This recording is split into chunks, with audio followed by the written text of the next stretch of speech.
পর থেকে এসব আর খাবে না, বুঝেছ? বলে আমার হাত থেকে সিগারেটটা নিয়ে ফেলল। তারপর মাটিতে ফেলে পায়ের নিচে পিষে দিল। আমি মুচকি হেসে বললাম, দেখি। সে হঠাৎ জোরে ডাকল, মামি, মামি। আমি বুঝতে পারছিলাম না কি করব। ওকে এক টানে কাছে টেনে নিয়ে ওর ঠোঁট দুটো নিজের ঠোঁটে চেপে ধরলাম। ও এক মুহূর্তের জন্য অবাক হয়ে গেল। কিছুক্ষণ পর ওকে ছেড়ে দিয়ে তাড়াতাড়ি নিচে নেমে ফুপির সামনে এসে বসলাম।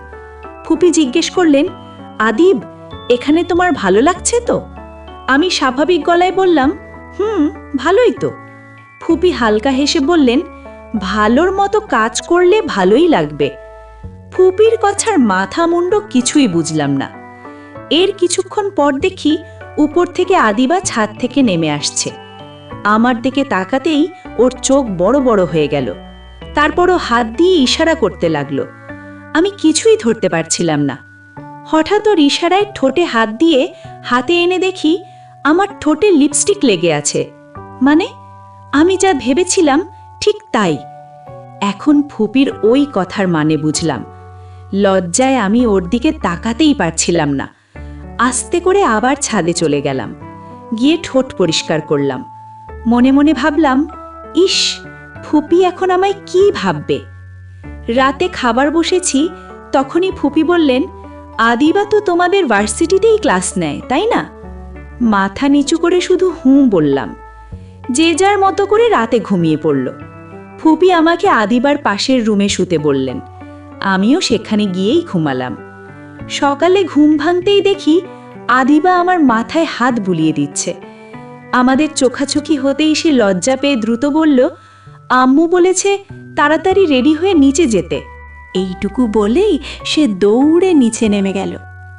আমি ওর এই ছেলে মানুষই দেখে একটু হেসে ফেললাম। ফ্রেশ হয়ে নিচে নামতেই দেখি ও সোফায় বসে আম্মুর সাথে গল্প করছে। আমাকে দেখে কিচেনের দিকে চলে গেল। আমি নিচে গিয়ে আম্মুর সাথে গল্প করতে লাগলাম। আদিবার আব্বুর কথা জিজ্ঞেস করতেই আম্মু বললেন, আদিবার আব্বু অফিসের কাজে এই মাসখানেক বিদেশে আছে। কিছুক্ষণ পর আদিবা এসে নাস্তা দিয়ে গেল। আমিও নাস্তা করে নিলাম। তারপর টিভিতে মোটু পাতলু দেখতে লাগলাম।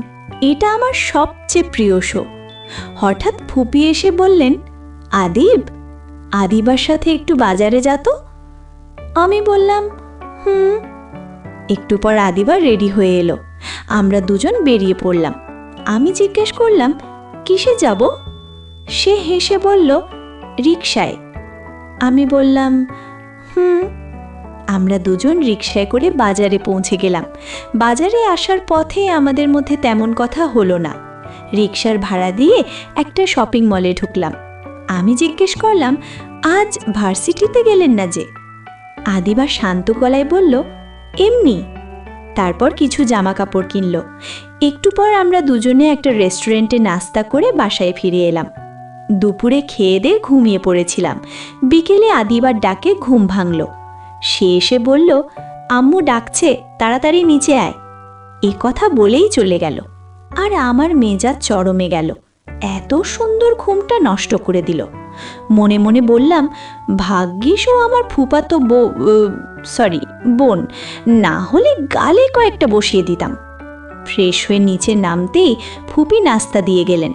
নাস্তা সেরে আমরা সবাই একসাথে বসে গল্প করছিলাম। হঠাৎ ফুপি বললেন, আদিবা। আদিবা বলল, জি আম্মু। ফুপি বললেন, তুই আদিবকে নিয়ে একটু বাইরে ঘুরে আয় তো। আদিবা মাথা নেড়ে বলল।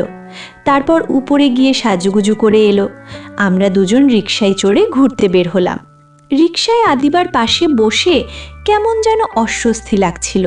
আমি একটু সাইডে সরে বসতেই আদিবা আমার হাত ধরে বলল, এই পড়ে যাবি তো? আমি আস্তে করে বললাম, লজ্জায় ওর দিকে তাকাতে পারছিলাম না, কারণ এখনও সে আমার হাত ধরে আছে। আপনারা আবার অন্য কিছু ভাববেন না। কিছুক্ষণ পর আমরা নদীর পাড়ে এসে নামলাম। হালকা বাতাসে কিছুক্ষণ ঘুরলাম। তারপর আবার বাড়ি ফিরে এলাম। রাতে ফোনে গান লাগিয়ে সিগারেট খাচ্ছিলাম। ঠিক তখনই ম্যাডামের আগমন। সে সামনে এসে বলল, এখানে কি করিস? ওকে দেখতে পেতে আমি সিগারেটটা লুকিয়ে ফেললাম। সে হঠাৎ আমার গল্পটি আপনাদের কেমন লাগলো কমেন্ট করে আপনাদের মতামত জানান। আমাদের জীবন কথা চ্যানেলটি সাবস্ক্রাইব করুন এবং বন্ধুদের সাথে ভিডিওটি শেয়ার করুন।